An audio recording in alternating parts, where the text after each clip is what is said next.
Item: SCP-1078. Object Class: Euclid. Special Containment Procedures: SCP-1078 is to be stored in a cubicle box composed entirely of HDPE plastic at a thickness of no less than 5 cm. This box is to be suspended at all times in a Faraday cage with mesh of no larger than 0.05 mm and with dimensions of no larger than 1 meter by 1 meter by 1 meter. A separate room contained entirely within a Faraday cage of similar mesh size will be set aside for all testing attempts involving SCP-1078. The cage containing the object's box may not be opened unless it is contained in this room and the door is closed. Experimentation on SCP-1078 requires written consent of at least one Level 4 researcher. All D-Class personnel involved in experiments involving SCP-1078 will be exempted from monthly termination, although it is recommended that no subject be allowed to host SCP-1078 for longer than 1 year owing to increased possibility of suicide and potential loss of SCP-1078 itself. During the experiment, subject must be monitored at all times for signs of suicidal tendencies. Nothing that could be used for suicide attempts is to be allowed inside of the containment cell. Upon termination of the subject, or in the event of suicide, the room must be immediately entered and SCP-1078 directly observed. A member of medical staff must be present at all times and equipped to remove SCP-1078 from the host. They must be called immediately upon confirmation of the death of an experimental subject. Description: SCP-1078 is a small spherical glass eye of a form consistent with late 19th century German glassblowing techniques. Shavings have confirmed the material to be high-quality blown glass, although no sample has been retrieved from a depth of greater than .mm. When not fully retracted, bristles composed mainly of copper extrude from a 0.25 cm2 area directly opposite the object's pupil. The iris of the object is capable of alteration in color. When worn by a subject, it alters to match the color of the eye that was originally in that socket. This change is exact even if the user exhibits heterochromia and the previous eye was completely removed. See Experiment 1078-2. In addition, when worn, the iris has been seen to contract or expand in response to outside lighting conditions, and moves along with the normal eye even if the subject's eye muscles are no longer functional. When inserted into the eye socket of a person missing one or both eyes, the bristles will extend and incorporate themselves into the optic nerve. Autopsies of test subjects have confirmed that this is accomplished by barbs of pure silver that extrude from the bristles. Subjects describe this process, which takes approximately 2 hours, as an itching sensation, but none have reported pain during the process except for the subject of Experiment 1078-8, which is expected due to the experiment resulting in data expunged.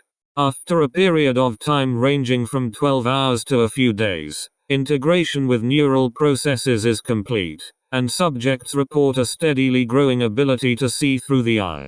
Full visual acuity is confirmed within a month in all cases, and eye tests have confirmed that over the following weeks, the subject's eyesight steadily becomes more and more sharp.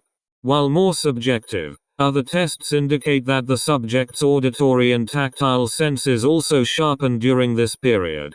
After a period lasting between 3 and 7 months, the subject's sensory abilities will peak. Starting from this point, SCP-1078 will begin to selectively erase auditory and visual input from human subjects. This process will initially manifest as blurring of the image of select humans and sound that subjects have described as like a radio that's stuck between 2 channels when a selected human is speaking. Over time, targets will be erased completely from the subject's vision and hearing. This includes all video, photographic, and audio recordings. Tactile senses have been confirmed to be unaffected by this process for reasons unknown.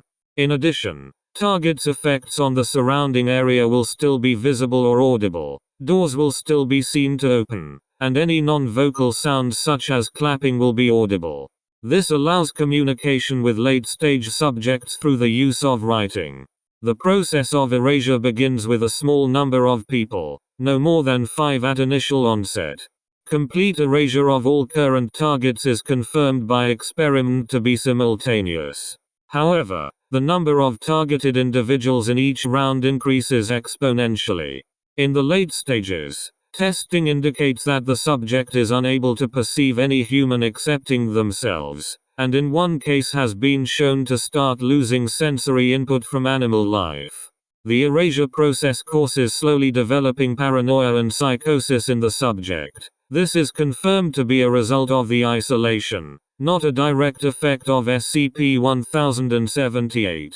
However, Subject D-1078-8 reported vivid auditory and visual hallucinations. It is believed now that during the late stages of SCP-1078's integration, it not only blocks out all stimuli from humans but also creates false stimuli in the mind of its host.